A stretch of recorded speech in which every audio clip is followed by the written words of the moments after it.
Welcome to Two Open Doors, the podcast that explores our power to open or close the doors of relationship with the important people in our lives.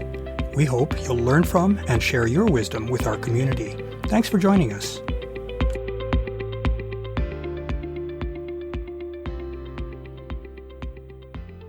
In several prior episodes, such as in episode 2-18, titled The Mystery of Compatibility, we've delved into the multitude of factors that play into whether two individuals are a good fit for one another in a given kind of relationship. We've noted that personality, personal history, and the circumstances in which people meet are all factors that affect degree of compatibility. In this episode, we'll give further consideration to what one can do in assessing the likelihood of a mutually satisfying deep connection with a new relationship prospect.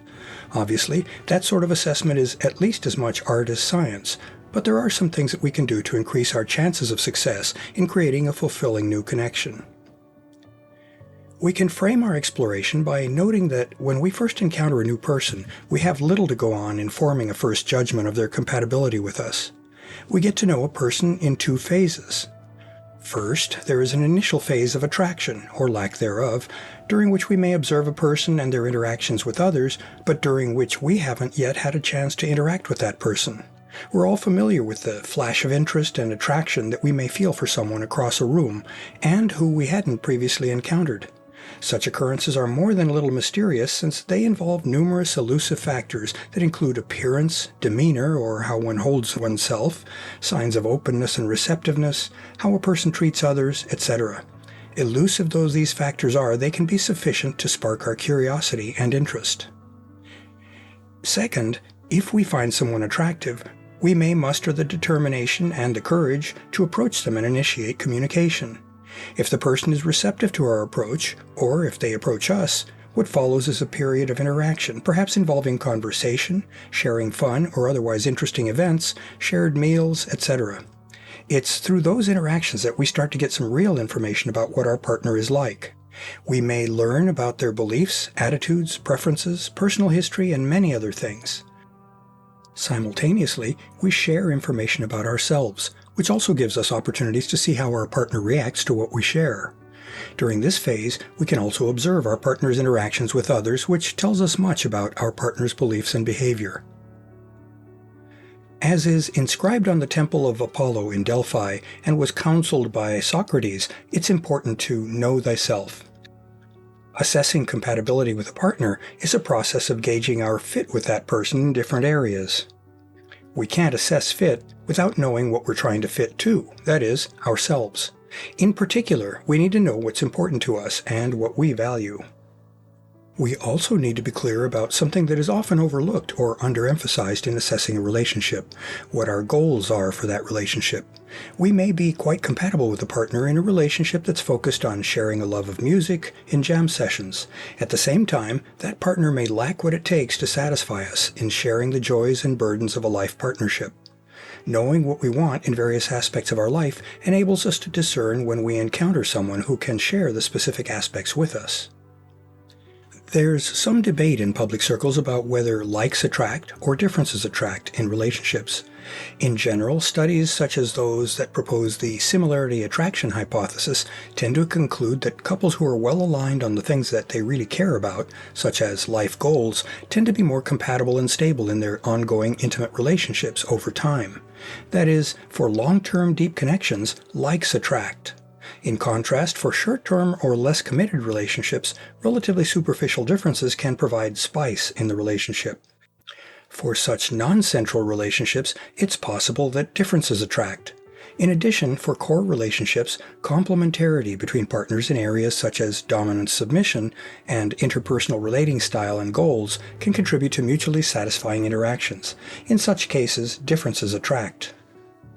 These conclusions seem to be compatible with the theory of assortative mating, which proposes that individuals who are similar in appearance, such as in genetic or phenotypical traits, in personality, in socioeconomic standing, in racial or ethnic background, and core religious and other beliefs, tend to favor making connections with one another.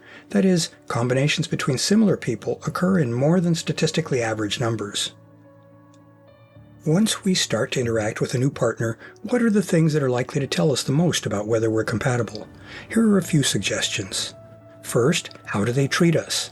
Healthy relationships can't exist, much less deepen, without a basis in trust and respect.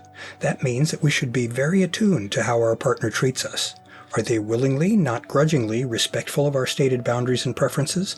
Are they kind, considerate, and generous-spirited toward us and toward others? Do they keep their promises and commitments? Do we feel physically and emotionally safe in their presence? These are all key considerations. Second, is the relationship a two-way street? People who care for and value one another have a natural inclination to try to accommodate and please each other.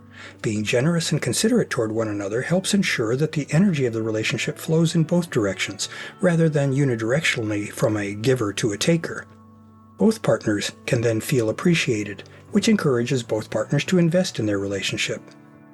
Third, do we see eye to eye on important things? Is our partner reasonably well aligned with us on the things that really matter to us? No two people are copies of one another, of course, and seeking out a partner who is a near copy of us is likely to lead to a pretty bland, unsurprising, and unsatisfying connection. Still, if a partner has major differences from us in important areas, such as worldview or preferred beliefs about and treatment of others, that's likely to become a major point of friction over time.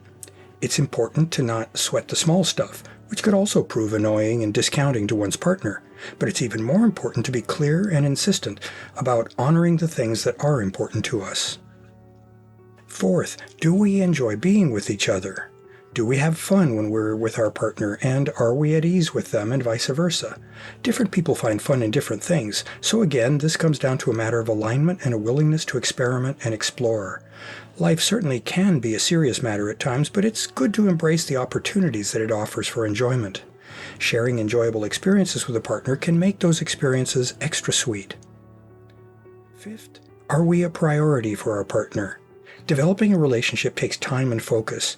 If a partner is unavailable, either because of time conflicts or because of emotional unavailability, our relationship with them is likely to suffer due to a lack of adequate opportunities to interact and thus to develop deeper knowledge of one another.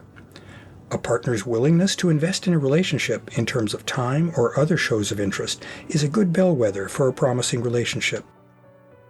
And sixth, is our attraction durable? Sometimes when we're attracted to someone, our initial interactions quickly convince us that the attraction was ill-founded. Perhaps we perceived someone as gentle and considerate, only to find that they are cold or selfish when we start to interact with them. It bodes well for a relationship when we find that the things that initially attracted us to a partner are real and consistent, and that there's even more to like in that person than what we initially perceived. When all is said and done, there is no algorithm to help us improve our chances of connecting with a compatible partner. Inevitably, making that judgment depends on our interacting with that person, perhaps over an extended period. Since we have no guarantee that a new relationship will work out to our satisfaction, we need to be willing to take a reasoned risk and be vulnerable. Still, there are red flags and green flags that we can look for to increase our chances of a good match. With discernment and a bit of courage, we may find our life enriched with a wonderful new relationship. To learn more about Two Open Doors and to engage with our community, I'd like to invite you to visit the Two Open Doors private Facebook group for posts and discussions, and the Two Open Doors meetup group for events. I also invite you to contact me directly by writing to me at Claude, C-L-A-U-D-E, @twoOpenDoors.com.